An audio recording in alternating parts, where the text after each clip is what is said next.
There is an approaching wealth crisis hidden in the jobs data that's going to affect millions of investors for decades to come. Let's get right into it. So the Federal Reserve recently reported full-time employment numbers in the United States. And we can see recently that there was around 133.6 million people employed in June 2026 as full-time workers. But the picture is actually more troublesome if you look deeper. You'll see that from January 2025, there has been a steady decline in the number of full-time workers.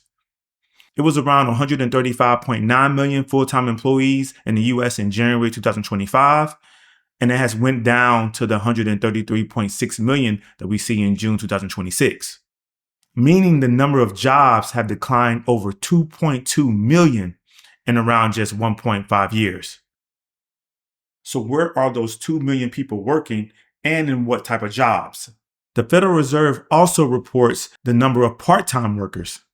And you can see that in June 2026, it was 28.6 million, which is up 700,000 from January 2025 when part-time workers numbered at 27.9 million. However, let's take a deeper look. If you look at May 2023, you will get a complete picture of the situation. You can see that part-time workers have increased from 26.5 million to 28.6 million, an increase of 2.1 million people working in part-time jobs.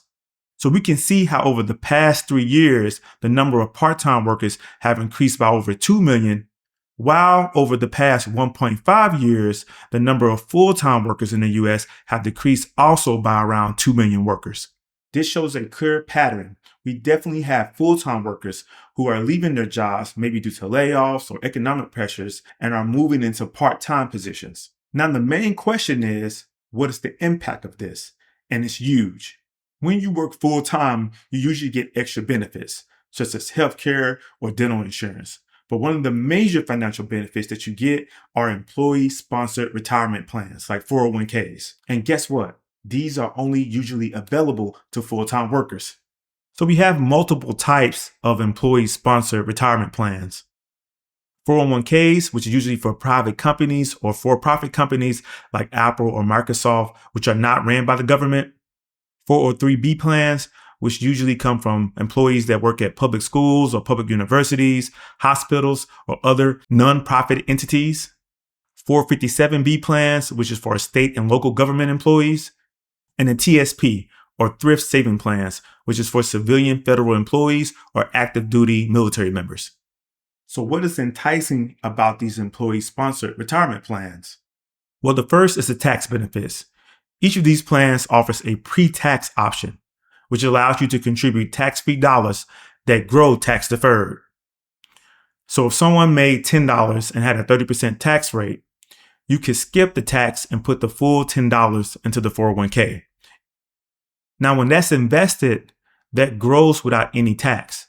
And eventually, when you sell in the future, you do have to pay a tax. But until then, your contributions and capital gains grow tax deferred. You can imagine this impact for investors. $10 growing at 10% a year for 10 years, you end up with $25.94. Versus if you had $7 after you take out the 30% tax, that same 10% per year growth for 10 years, you'll end up with $18.16. That's a 43% difference. This is very significant. Now for the 401k, that is before tax, so you still do have to pay taxes, but nonetheless, there is a benefit. These employer-sponsored plans also offer Roth options, where you contribute money after tax. And when you do, those earnings accumulate tax-free. Meaning that if you put that $7 into a Roth and that goes to $18.16, you don't pay any tax when you want to withdraw your funds in the future. So for 401ks versus Roths, there is none if the tax rate stays the same. You end up in the same place. However, some people do prefer the 401k if they believe they're going to have a lower tax rate after retirement, in which case there could be a benefit versus the Roth. Now, the main benefit of both the 401k and the Roth is they both have great tax advantages compared to a regular investment account. If you had your funds at a taxable brokerage such as Robinhood, Fidelity, or E-Trade, that's where you see the huge differences. In this same scenario, if you made $10, you would have to get taxed 30%. Your remainder $7, if that's invested at 10% for the next 10 years and you end up with $18.16, well, now you have to pay an additional capital gains tax on the earnings. So in that case, if we assumed a 15% long-term capital gains tax, your final amount is $16.49. So you can see how this double taxation ends up with a much lower amount returning to you versus the 401k or the Roth. Now, the second reason employee-sponsored retirement plans are so popular is the employer match. For most 401ks and some of the other plans, the employer matches a part of your contributions. For example, if someone makes $100 and the employer states that there's a 6% match, it means that for every $6 you put inside your 401k, your employer will match that up to 6% of your salary, or $6, meaning that you get $12 in your plan. These benefits are huge. I'm sure you see why after you consider the tax advantages and the employer match of plans like the 401k. You can see why so many investors are interested in these plans. In fact, it's why there's an estimated $9.9 trillion in 401ks, which is the biggest pool of employee-sponsored retirement plans. You can also see there's trillions of dollars in the other plans like the 403b, the 457b, and the TSP. Now, since we know why so many investors put their money into retirement plans like the 401k, what is the real impact of full-time workers dropping and becoming part-time workers? Well, we can see it here. Only 38% of part-time workers have access to employee-sponsored retirement plans like the 401k versus 73% of full-time workers. This is almost double. And it's due to the fact that most part-time workers simply just don't have access to 401ks due to certain rules or regulations. Remember, focus on the fundamentals. Think about this impact on long-term wealth creation.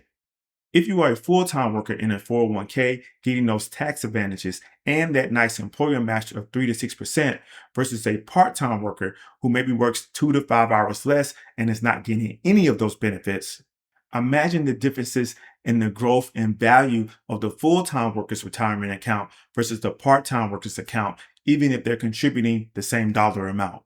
Losing 2 million full-time workers over the past 1.5 years, but gaining 3 million part-time workers over the past 3 years, this is not just affecting millions of people's ability to earn wages. It's also affecting their ability for long-term wealth creation. Simply by not having access to retirement plans like the 401k, these employees are missing out on huge benefits like employer matches. So what's the angle? While the Fed has a twin mandate of price stability and stable employment, the overall economic future of millions of Americans are being degraded on not whether they have a job, but by what type of job they have.